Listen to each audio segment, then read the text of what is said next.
A Rádio Educadora está apresentando a voz dos povos indígenas.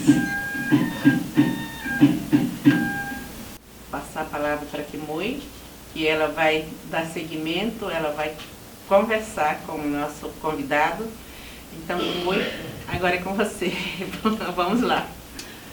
Bom dia, ouvintes. Bom dia para os convidados. Bom dia, Zezinho. Então, estamos aqui com o parente, companheiro de movimento Irimá. Mas antes de a gente dar procedimento à entrevista, o parente aqui, o Irimá, né, vai cantar uma música pra gente aqui nos estúdios, para vocês ouvintes. Bom dia, parente. Ah, que bom, olha que surpresa, né? Já me colocou aqui, mas primeiramente, muito obrigado pela acolhida nesta casa, nesse estúdio e acima de tudo na casa de cada um e cada uma. A gente que está aí nessa caminhada no Comitê de Defesa da Vida Amazônica na Bacia do Rio Madeira, é uma grande satisfação retornar, né, aqui para a gente levar essa mensagem das águas, né, das nossas vidas para tanta gente. Mas posso mandar um abraço? Porque eu já vim com a lista aqui. Eu quero mandar um forte abraço aí à dona Francisca, seu Napoleão, né, Ramaldo Pompeu, que estão nos acompanhando, assim como a Tatiana, né, a Tapuia, o Lucas Santorocai, o Bubará e a Icamiaba. Icamiaba acordou cedo, pequenininha. E ontem à noite, quando chegamos lá, ainda conversamos e aí a gente escuta sempre. Então, tá chegando lá a voz dos povos indígenas na nossa comunidade extrativista. Obrigado, Kimui e Eva, pela recepção. Nada, bem-vindo sempre. E você quer que eu cante mesmo assim, já de primeira? Sim, ah, é? Abertura.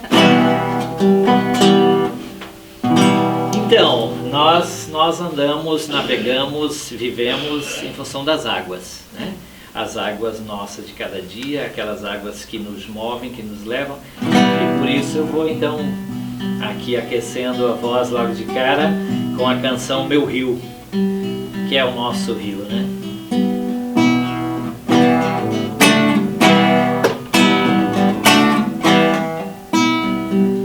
Deixe meu rio viver, deixe meu rio passar, deixe-no viver sem barramentos que vem para a vida apagar.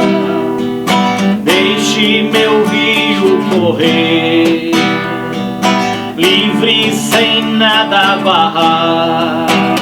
Rios vivos é vida livre, rios livres é vida viva. Rios vivos é vida livre, rios livres é vida viva. Oh, oh, oh, oh, oh, oh, oh, oh.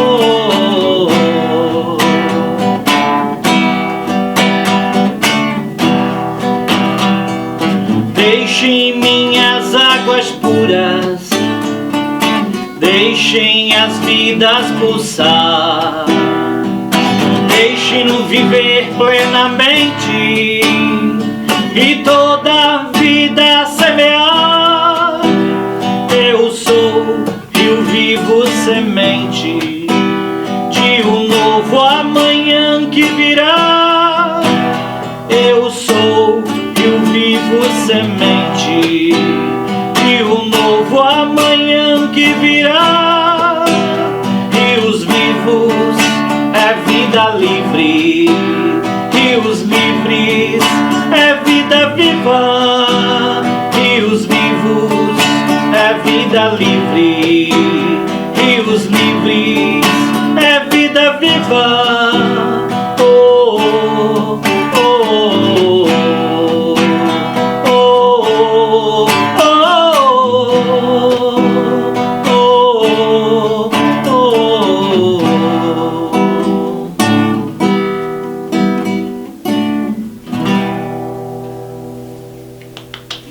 Muito bom. Obrigado. Música música linda, de autonomia. Né? Mas a gente fala de autonomia, né? Não é de autoria, de autonomia. É música para a gente se embalar, né? Nas reflexões. Ou então, dando continuidade, aqui o Mui vai seguir conversando com você, Irimar. E parabéns pela canção, a letra muito forte. E um bom dia a todos vocês que acabaram de sintonizar a programação da Rádio Educadora 88,7 para nos acompanhar. Primeiramente, parente Irimar, se apresente novamente aos nossos ouvintes. Então, eu ando por essas bandas desde 90, né? 1990. E aí a gente atualmente faz parte do Comitê de Defesa da Vida Amazônica na Bacia do Rio Madeira, o Convida. Então, quando você escutar esse convite, né, o nome Convida, já sabe que nós estamos falando do Comitê de Defesa da Vida Amazônica na Bacia do Rio Madeira, que se desdobra Brasil e Bolívia, né? Não somos só, nós estamos acompanhados, né, Eva? Todos os movimentos desse lado, do lado do Brasil, junto com o movimento lá da Bolívia. Aí, principalmente tendo a OCMA, né, a Organização Comunal da Mulher Amazônica, em Guaiara-Mirim, assim como o pessoal de Riberalta e várias outras organizações que compõem esse comitê. E eu sou coordenador do Instituto Madeira Vivo, né, uma entidade criada em 2006 com a missão de promover a defesa dos direitos dos rios e dos seus povos, né, do qual nós fazemos parte. Então é daí que a gente inicia essa caminhada aqui de longas datas, né? Passei pelo CIMI, a assessoria do movimento indígena, na época da Compir, né? E estamos aí caminhando juntos e juntas. Nem sempre eu vivo em Porto Velho, vivo mais no Baixo Madeira, em Nazaré, né? E mandar um abração também para a Márcia Moura, companheira, e todos lá de Nazaré, porque a rádio agora vai longe, viu? Essa rádio vai longe.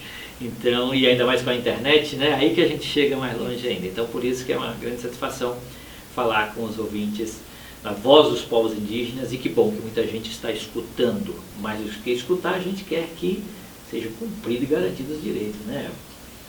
Sem né, dúvida. Kimoi? Sim, claro. E, bom, Irimar, nessa, assim, aqui eu tenho umas perguntas para fazer, mas nessa sua trajetória toda de participação de um movimento social, também dentro dos territórios indígenas, o que foi que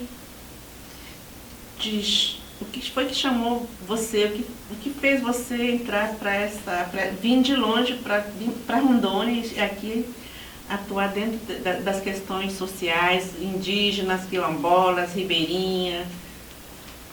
Olha, essa sua pergunta é profunda, vem do profundo. E é interessante, né, essa questão da conexão. Primeiro que a gente vai conhecendo a nossa história ao longo do tempo, né? Ninguém aprende logo de cara, né? E principalmente com os nossos mais velhos. A gente vai aos tempos se inquietando, ou gerando perguntas e perguntando para os mais velhos. E aí a gente vai começando a entender um pouco da nossa história, né? Então, de raiz, eu tenho por parte da minha mãe, né? A parte da minha mãe e por parte do meu pai, e aí então a minha avó, a raiz, o pé na aldeia, né? O pé na aldeia. Porque muita gente fala, né? Alguém falou lá na minha família que minha avó foi pego a laço. Sabe, tem muita dessa história no Brasil. Continua até hoje. E até hoje continua um laço diferente, né? Aquele tempo era o laço mesmo, né? Era o cavaleiros laçando, principalmente na região, nós estamos falando da região litorânea, nós estamos falando aí do Nordeste, nós estamos falando da região Sudeste, em que era uma prática dos chamados bandeirantes, né? Que está aí no livro de história, de muita gente como sendo heróis, mas na verdade foram assassinos e ladrões de riquezas, e esses, Raposo Tavares e vários outros, e eles tinham essa prática de laçar mulheres para levar para os homens, principalmente homens que estavam vivendo em contexto, sejam ele principalmente escravos de algumas fazendas, e aí então precisavam para manter esses homens, e aí uma situação de conflito que nós tivemos muito na Amazônia com os seringalistas, que promoveram muito essa estratégia também de roubar mulheres das aldeias para poder vender para os seringueiros, para mantê-los nos seringais. Essa história é muito latente, então eu venho dessa história. Então veja que a história dos meus avós veio por aí, infelizmente. Então esse é um pouquinho da raiz da minha identidade indígena. Nós vamos para um intervalo comercial e depois nós prosseguimos. Muito bem. A Rádio Educadora está apresentando a voz dos povos indígenas.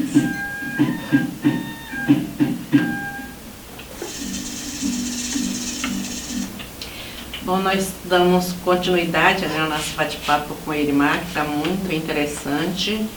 E você estava falando sobre o convite, né, Irimar? Uhum. Então, e aí esse convite, né, e aí vou fazer a conexão sempre com a palavra convida, né, que convite, como da pergunta, né, da minha história, e foi então esse convite, a partir do momento em que eu vim para o Mato Grosso, eu saí do Paraná com 16 anos, né, e aí com uma escola que dizia que o índio caçava, o índio pescava, né, esse termo que estava presente lá nos livros na década de 70 para 80, e era coisa do passado, né, nos tratavam como coisa do passado. Quando eu cheguei em Juína, no Mato Grosso, em 86, eu encontrei com depois que fui saber quem eram os canoeiros, Eric Batsa, né, andando pelas ruas de Juína, eu fui perguntar lá para um padre que trabalhava lá, quem são esses diferentes aí? Esses são os índios canoeiros. Índio ainda tem índio? Porque me ensinaram na escola, como ensinam até hoje no Sul e Sudeste, indígena como coisa do passado. Né? Então daí foi quando eu me despertei e falei, peraí, então alguma coisa está errada, me ensinaram errado. Então aí eu passo a integrar, a partir daí, a conversar, procurar dialogar, e aí começa toda a minha história quando eu venho para Ariquemes em 88 e passo a conhecer vocês, né? Em 90 vou fazer a vivência com vocês no Sagarana, e nisso só foi então dando continuidade esse enlace cultural, né, por identidade, né? Por identidade é assim que eu defino. Então, e é nesse sentido que a gente foi sendo convidado a fazer parte desses processos de vida, né? Junto ao movimento indígena, junto aos extrativistas, agricultores familiares, que é o meu caminho, né?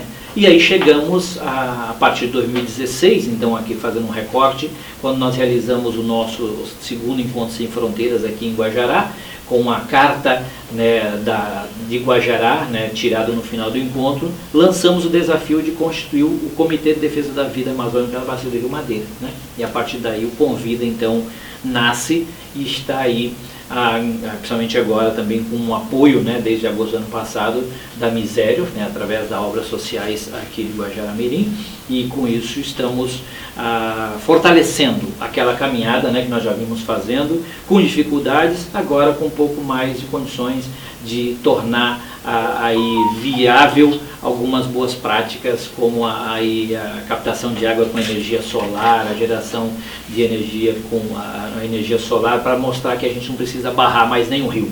Nossos rios são fontes de vida e precisam continuar vivos, né?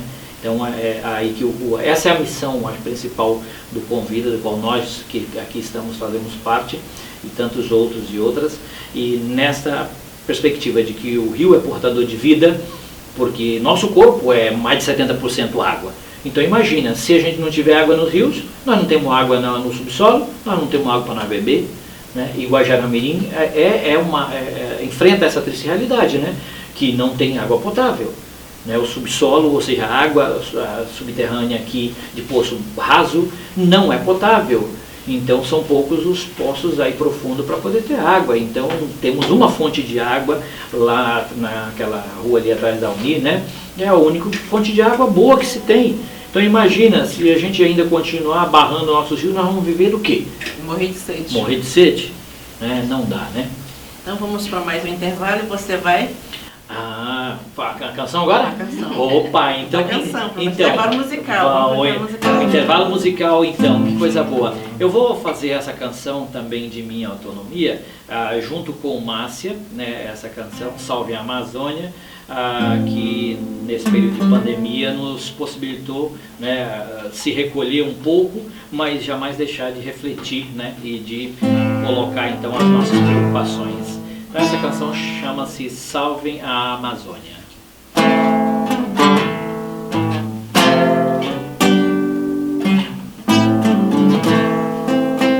Enquanto o fogo queima lá fora, nós resistimos aqui dentro, ecoando nosso grito para além do nosso lugar, para todos os cantos onde podem nos escutar.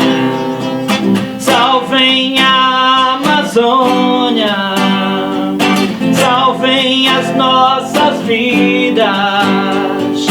Nós somos a Amazônia viva, que grita desesperada pedindo socorro, que grita desesperada pedindo socorro.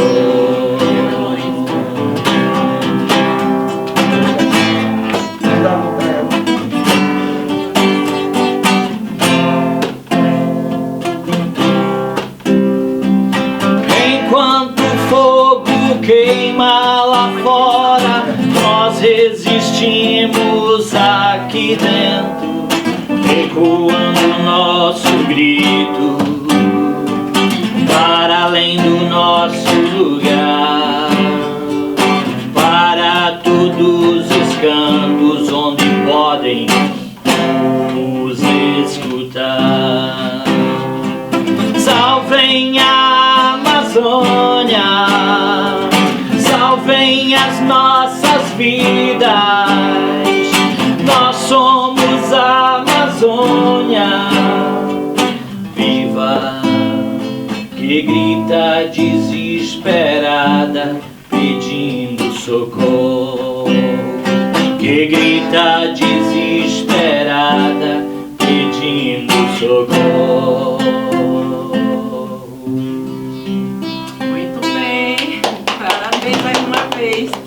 A letra muito forte e a nossa realidade. Parabéns, Irimar.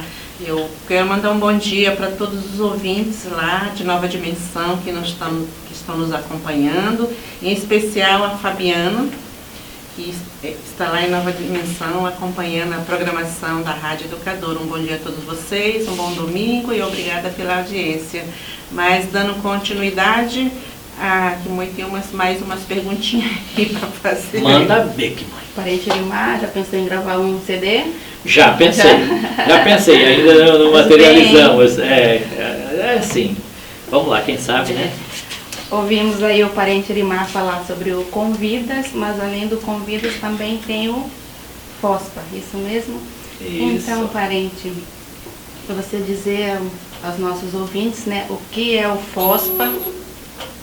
O FOSPA, o Fórum Social Panamazônico, né? Isso é importante, bem lembrado por você. Então, o Fórum Social Panamazônico, ele vai completar 20 anos, né, esse ano.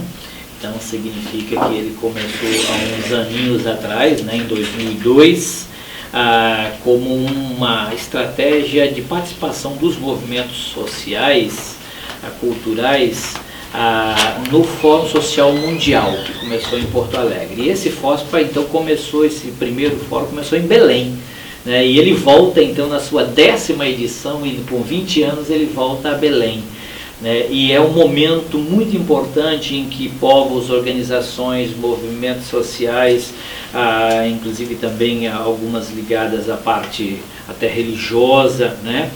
Se encontram da Pan-Amazônia. Quando a gente fala de Pan-Amazônia, é uma linguagem mais nossa, Pan-Amazônia, para entender que se estende a outros países da Pan-Amazônia. Mas já os países que compõem a Amazônia de língua castelhana nos chama, só fala Amazônia, né? Então é um fórum das Amazônias ou das Amazonias. E aí nós temos desde aqui, pegando aqui do nosso ladinho, Bolívia, Peru, Equador, Colômbia, e aí vamos subindo lá, Venezuela, Guianas, Suriname, todos compõem junto com o Brasil, né? Compõem esses países participantes. Mas ainda tem os outros interessados, né? De outros países que querem acompanhar, que querem estar junto conosco. Mas o momento, e esse fósforo de maneira especial, na sua 10ª edição, ele traz como tema central o tecer das esperanças, né? Ou tecer o esperançar nas Amazônias, das Amazônias pelas Amazônias. É uma forma da gente continuar a construir essa esperança e conjunto. Não dá para fazer, né, esperançar sozinho, né? Então, esse é um tema muito importante desse 10º Fórum Social em Belém do Pará, que vai ser de 28 a 31 de julho agora, né? Daqui a pouco mais de 2 meses, né? Vamos estar nessa edição. Então, essa é minimamente a história desse FOSPA. E ele, como é que ele se organiza, né? Então, ele não é assim vamos dizer, um grande seminário. Não, ele é um processo. Nós temos, em cada fórum, a gente vai fortalecendo as iniciativas. Como a nossa aqui com a Bolívia, nós fazemos parte da Aliança de Defesa dos Rios, né? É uma aliança de defensores e defensora dos rios, que defende os rios como portadores de direitos. Claro que quando nós falamos dos rios, nós estamos falando tudo que está ao seu redor, no conjunto, porque tudo está integrado, né? Então nós falamos de toda essa região, dessas riquezas, toda essa potencialidade de vida que nós temos. Então, o Fórum Social Panamazônico desse ano, ele veio, primeiro, cada iniciativa, por exemplo, a dos rios é uma iniciativa, tem a iniciativa de defesa da segurança alimentar e nutricional, tem a iniciativa das mulheres, tem a iniciativa dos povos e comunidades tradicionais, tem a iniciativa que também acompanha essa questão dos investimentos, né, que se fazem nesses países e os estragos que provoca também. Tem iniciativa que reflete sobre mudanças climáticas, né, especificamente. Tem iniciativa que também acompanha e que propõe também no campo da transição energética justa e popular, do qual também nós fazemos parte, do qual o nosso Fórum Mudança Climática e Justiça Socioambiental também faz parte, né? Então, nós integramos aí esse conjunto de iniciativas nessa preparação, né? Então, por isso que todo ano, durante o ano e nesse período todo, essas equipes vão se preparando, vão fazendo, então, os seus caminhares, né? Aqui o comitê é parte dessa estratégia e por isso que nós somamos como integrantes do Fórum, né, Social Panamazônico, e eu fui escolhido pelos colegas daqui da região para integrar o Comitê Internacional, que é aquele que tem a incumbência de estar, né, fazendo a articulação, né? Então, e aí está a COIAB, está a PIB se integrando, a COICA, né? Então falando das organizações macros que compõem, né? Então já integrando esse processo de organização, a PIB está somando também, né? A COICA já faz parte, aí tem a REPAM e a AMA, Articulação pela Amazônia, todos se somam. E aí vem várias outras redes, a Rede Caritas, a Rede Jubileu Sul, o Fórum Popular em Defesa da Natureza. Então é um conjunto, não é uma iniciativa de algumas pessoas, é de redes, de movimentos sociais que estão não só refletindo os problemas, mas propondo soluções. Que é muito importante. Tá? Porque não dá para a gente só falar, como a gente diz o ditado popular, chorar o leite derramado. Não, a gente precisa também propor ações. E olha só, resultados muito importantes dessa caminhada.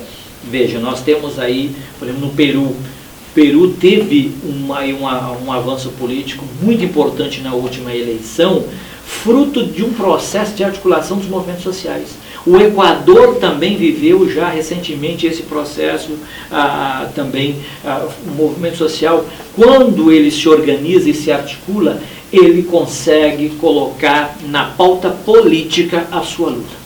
E esta é a perspectiva do 10º FOSPA Belém, porque o Brasil precisa mudar de rumo. Ele precisa sair desse buraco da violência institucionalizada a partir da fala de um presidente e da ação de ministros. Nós precisamos mudar esse rumo. O Brasil não é uma sociedade da violência. O Brasil nunca teve colocado no cenário internacional como o país que admitiu a violência, que seu povo admitiu a violência como forma de governo. Sempre o olhar que tinham para com o Brasil, inclusive, que era um povo muito pacífico, apesar de ser uma população muito grande, mas considerada uma população pacífica. Porque nós, foi se enraizando na cultura brasileira, de que através do voto a gente então exercia a nossa democracia para poder dizer como a gente quer que se governe.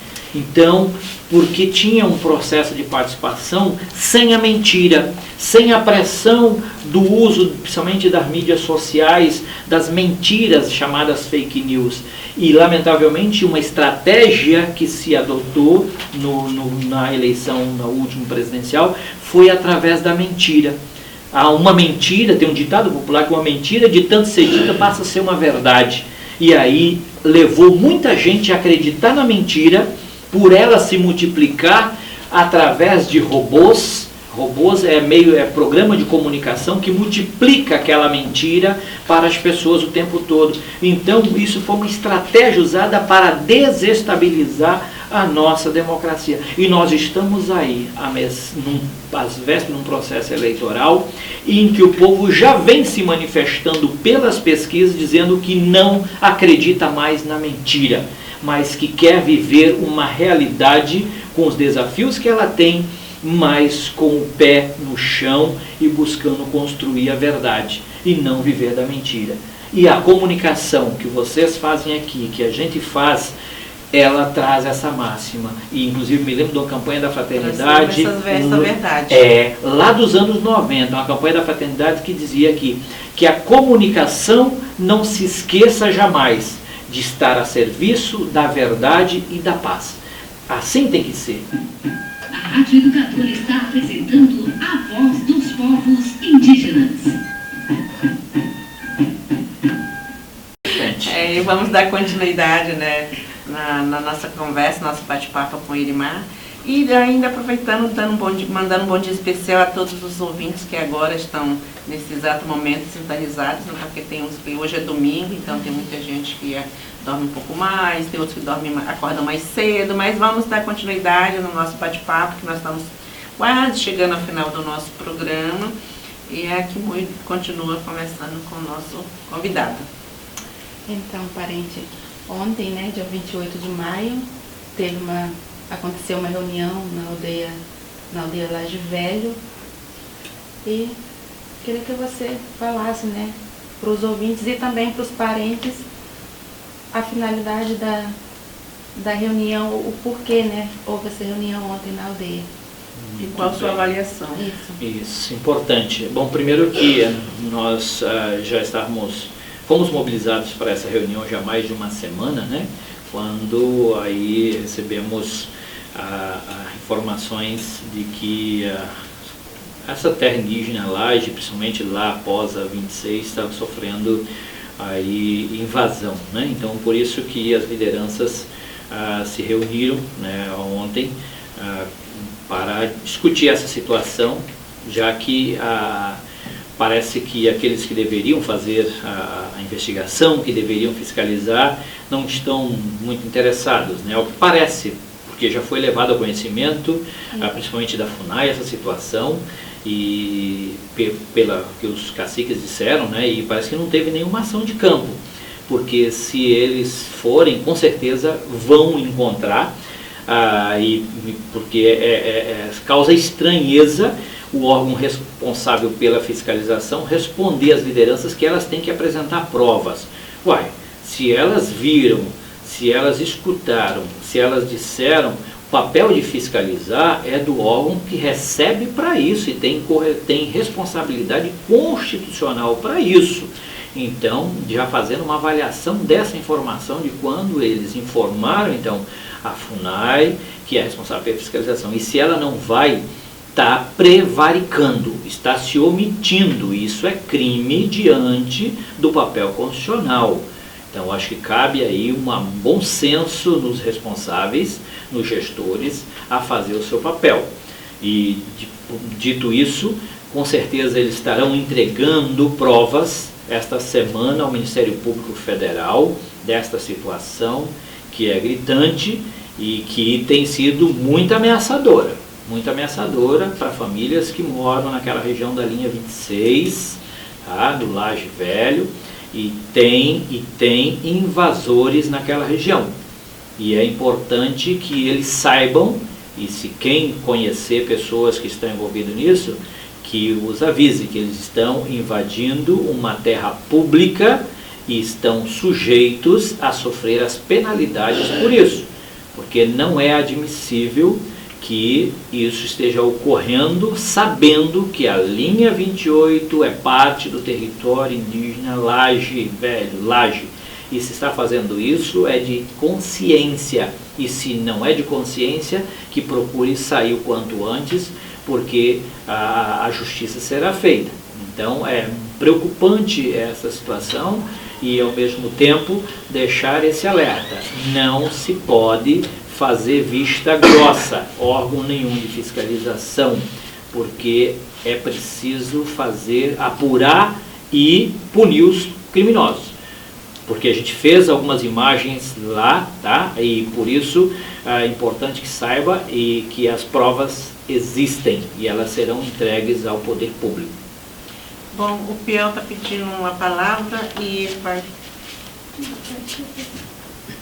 Rakawe rukanene ka kasime ko iri magne ra mano pa união pai ontem pa né minha que roga pau tá na Porto Velho ora pimpinha me de pa reunião pa Laje Velho tu me de cai rashi ka tu me droji macrachi dia quando do canisi pa Laje ka ora eu ko yam que ma cultura na vapore do canisi pa Casnova. Agora, eu vim invadir Pepina, Magrati, o Iampa 28, 29, pai, que tomei quando o Funai a casa do Caneci, que mal atando para semana retrasada, que papel de Funai a capana do Iampa e Funai, mas o Kuriga era o ina que conseguia tomei quando o Iampa com nariz, do Coripim. Esta, às vezes, bate, ou seja, o sentimento é de impotência diante das violações. Já imagina que a gente percorrendo ali para chegar mais próximo do lugar, por dentro da floresta e sabendo que poderia ter invasores na região. Então isso gera uma insegurança para quem vive no lugar e aí a gente se sente, pô, se a FUNAI tem o papel de fiscalizar, está esperando o quê? Vai esperar destruir toda aquela floresta? Isso é crime de responsabilidade. Então é preciso que as autoridades elas cumpram o seu papel, porque elas são passíveis de punição também. É um alerta que a gente faz porque a Constituição é clara. Cada um tem o seu papel e o papel de fiscalização. Agora, se a FUNAI não tem condições de fazer, que ela pelo menos diga para as lideranças, não temos condições de fazer e vocês façam, que aí é possível de se pensar estratégias para se fazer fiscalização. Agora, não dá para deixar a comunidade à mercê da própria sorte sobre ameaças de pessoas que não se sabe quem é e correndo risco de vida. Então isso é crime por omissão. Então, diante desta situação, cabe a gente fazer a denúncia, e essa denúncia com certeza será levada pelas lideranças ao Ministério Público Federal e demais instâncias, à Polícia Federal, a quem de direito, para que se averigue e se evite maiores destruições, não é só da floresta, é da terra, que é um bem público, é terra da União, mas de usufruto exclusivo daquele povo que ali vive. E, portanto, ele não é passível, ele não deve ser dilapidado, destruído. Ele é de usufruto exclusivo daquela comunidade. Quem se atenta a esse princípio legal está passivo de ser aí, portanto, levado à justiça por esse crime contra a natureza e contra as pessoas que aí vivem. E sem falar na pressão psicológica que estão vivendo naquela comunidade, Já. mulheres, adultos, idosos, A violência crianças, já está violência, ocorrendo. então, eles estão sendo vítimas de violência, os nossos direitos estão constantemente violados e esse é mais um resultado real, porque a gente sempre viu em outros estados, mas nós estamos vivenciando isso aqui em Guajará-Mirim, dentro dos nossos territórios. Ô Eva, e sabe uma coisa que é importante a gente ficar atento? Porque às vezes a gente fica batendo palmas quando a gente passa na beira da BR e vê aí a soja tomando conta, o milho, o arroz, grandes áreas sendo derrubadas, o babaçual, convertendo a floresta em água para a floresta para a produção de grãos, e a gente não se atenta que com isso está tendo uma pressão muito grande desse modelo, que eu chamo de modelo agronegotóxico, porque é na base do veneno, que vão continuar a contaminar ainda mais os nossos rios, deixando ainda mais as águas poluídas, e aí muita gente vão sendo empurrada. Desses que estavam em lotes aqui na beira da BR, agora começam a ir mais adentro, e aí vão entrar em terras públicas, em terras da União, em territórios indígenas demarcados, unidade de conservação. Então essa pressão tende-se a aumentar, dado a esse modelo que está sendo desenvolvido no município, fruto, infelizmente, dessa política de morte que nós estamos vivenciando, infelizmente, no nosso país. Bom, nós estamos chegando ao final do nosso programa, mas antes eu quero mandar um alô, um bom dia para o seu Paulinho da Estrada de Ferro e vamos encerrar o nosso programa com mais uma canção do nosso companheiro, irmão Irimar. Vamos ouvir. Muito bem, e vamos pro FOSPA.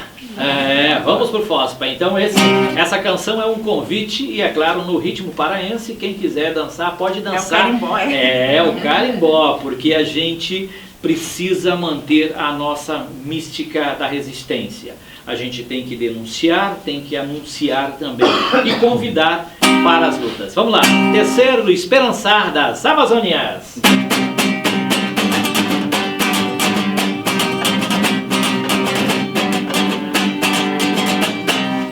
Vamos a Belém fazer o que será, juntar iniciativas e a luta continuar. Vamos a Belém fazer o que será, juntar iniciativas e a vida celebrar. É o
Carimbó é bom, hein? Opa, é pra gente celebrar, dançar, denunciar e anunciar, né? E resistir, né? E resistir. Então, Erimar, obrigado pela participação, obrigada a Kimoy, ao Eli, ao Piau e a todos os nossos ouvintes, ao Zezinho, você pode se despedir.